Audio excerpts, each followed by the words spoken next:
Hello everyone and welcome to MKG channel. It's a pleasure to have you here again today. Today's video is a short discussion about the COVID-19 and the basic vocabularies we are using in this era. As I always advise you, please listen and try to read along.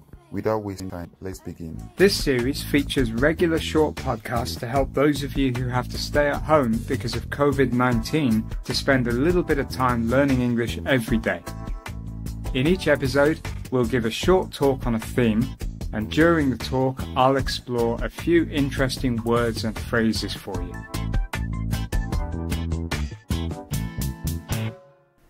Today, in episode 1, I'm going to talk about the reason so many of us are at home at this time, the coronavirus and its resulting illness, COVID-19. You'll notice that although it has an official name, lots of people still call it coronavirus. This is probably because when it started, it was known as 2019 novel coronavirus. This was a bit of a mouthful, so many people shortened it to coronavirus, and that has stuck in our memories. But actually, this isn't a very accurate name, because there are 7 strains of human coronavirus in the world, and both SARS and MERS were also coronaviruses. Also, remember that COVID-19 is the name of the disease, not the virus itself. The virus that causes COVID-19 is actually SARS-CoV-2. Other confusing words we're hearing a lot in relation to COVID-19 are epidemic and pandemic. The difference between the two is scale, the number of people infected, and geography, the location of the infection. An epidemic is when a disease has spread widely in a specific geographical area. That geographical area might be a country, a region, or a continent. But while it's contained in that area, a disease is considered an epidemic. A pandemic is larger. This word is used when a disease has spread globally. Originally, COVID-19 was focused in Asia and it was called an epidemic. Then, after it spread widely to other continents, it was called a pandemic. Having said that, though, there's no clear moment when a disease goes from being epidemic to pandemic. So we rely on the World Health Organization, or WHO, to decide. In the case of COVID-19, they changed the designation from epidemic to pandemic on March the 11th, 2020.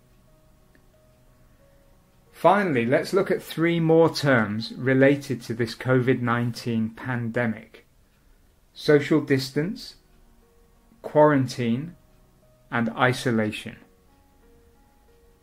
Many people around the world are currently practicing some form of social distancing, from light distancing measures like trying not to stand too close to people on public transport or not shaking hands and hugging when you meet, to more drastic measures like staying home as much as possible and only chatting to friends and family online.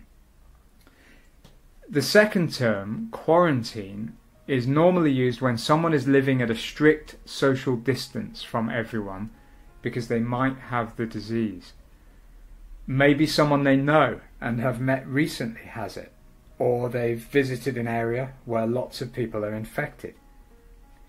As COVID-19 doesn't always make you ill for the first few days, people are usually in quarantine for about 14 days before they feel safe to assume they don't have the disease. And finally, if someone is unfortunate enough to get COVID-19, they'll almost certainly go into isolation to protect everyone else.